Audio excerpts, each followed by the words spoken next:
These two are the survivors of a family massacre, so they had to get a fresh new start. Despite being so different, these two sisters are the best of friends. After all, they could only rely on each other. The girls went to a Shimaishuno festival. While there, some snotty kid was interrupting things, so Ashanti wanted to take it outside. Ashanti recognized this kid. He was Malcolm Landgrab, the richest kid in the city.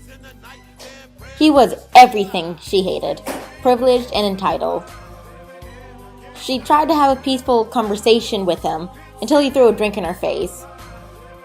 Then he said, "Like I care what some street rat has to say. I don't like being reminded that my taxes are wasted on giving people like you handouts. Be gone."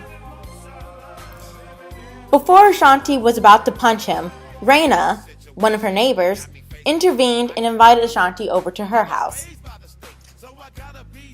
Meanwhile, Jalea was talking to this charming bartender named Terry.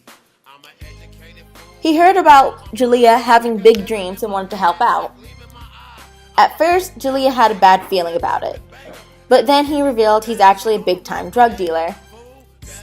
So it was an offer Jalea couldn't really refuse. She went to Terry's house. Jalea questioned why Terry was living in the hood if he's such a baller. Terry answered that it was all a cover. He presented her with a stack of $100 to prove it to her. Jalea then asked what he wanted from her.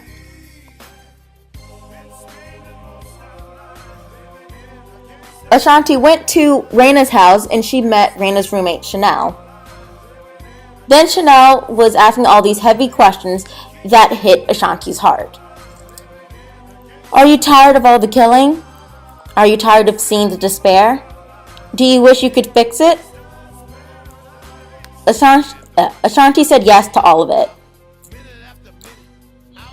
Terry asked her to touch the clay. Chanel asked her to touch the clay.